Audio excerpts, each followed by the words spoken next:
Je suis Bruno Cailleteau, maire adjoint d'Essornières depuis 2001, avec différentes délégations, notamment une délégation qui concerne l'emploi. C'est en ce sens et en tant qu'élu que j'ai lancé un appel il y a quelques semaines en direction des élus du département et de la région pour exiger que l'État intervienne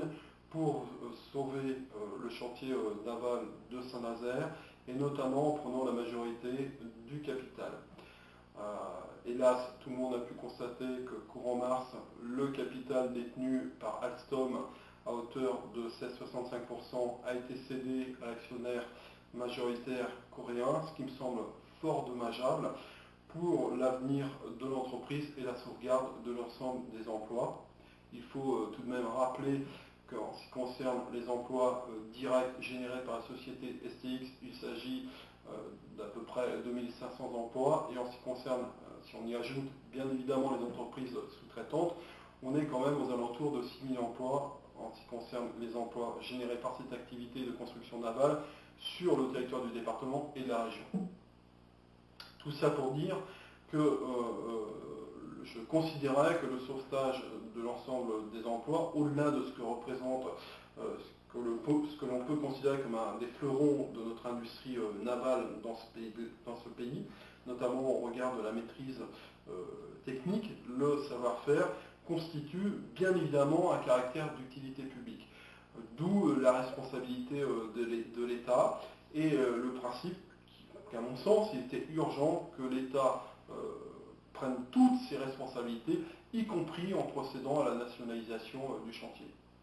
Et maintenant, Bruno, par rapport à la situation critique que nous connaissons, quelle est votre opinion sur la suite de combat que vous avez à mener? Alors déjà, je voudrais dire que la stratégie du groupe coréen doit nous interpeller. STX possède 18 chantiers navals de par le monde, en Europe notamment, en Norvège, Finlande, Roumanie, au Brésil et au Vietnam. STX développe, avec l'aide du gouvernement coréen, des sites de production en Chine, au Vietnam et en Corée. Et bien évidemment, lorsque l'ensemble de ces sites seront opérationnels, c'est le cas notamment au Vietnam, après avoir pillé notre savoir-faire industriel sur l'ensemble des sites existants en Europe, et si on intègre ce qu'est le coût de la main-d'œuvre en Asie, il est évident que les sites de construction asiatiques assureront une meilleure rentabilité au groupe. Et la question qui est posée, c'est de savoir si effectivement STX, qui a un moindre intérêt bien évidemment à assurer la poursuite de son activité en Europe, continuera à approvisionner en commande le site de Saint-Nazaire. Tout ça pour dire que l'objectif et la stratégie de STX sont bien évidemment limpides: piller le savoir-faire du chantier naval de Saint-Nazaire, tout en le privant de commande pour l'obliger à fermer, afin de valoriser ces chantiers navals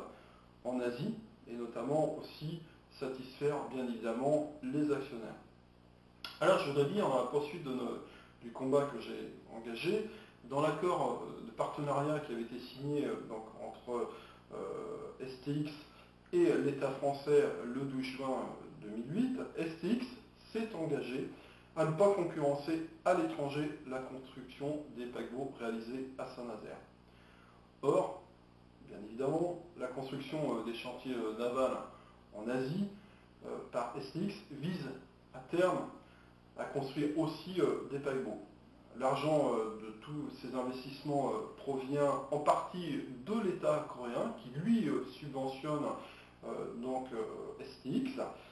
Il y a lieu de rappeler tout de même que l'Union européenne interdit ce genre de pratique, car cela remet en cause, bien évidemment, le principe de la concurrence libre et non faussée. En cela, on peut avoir à considérer qu'il s'agit d'un motif suffisant pour remettre en cause l'accord qui a été passé avec le gouvernement français, donc cet accord signé le 12 juin 2008, à mon sens, doit être dénoncé. Ensuite, on regarde ce que représente notamment en termes d'impact en matière économique et emploi, donc le site de Saint-Nazaire, mais aussi en termes de savoir-faire. Il y a lieu de considérer que le site de Saint-Nazaire présente, je l'ai dit, un caractère d'utilité public. En ce sens, ce site doit être nationalisé. Je ne suis pas sur une position dogmatique en la matière, mais je considère que sur des sites industriels qui sont des sites stratégiques comme celui de Saint-Nazaire, et par rapport à ce qu'est la situation actuelle, il y a lieu de nationaliser le chantier naval de Saint-Nazaire en dénonçant au préalable l'accord qui a été signé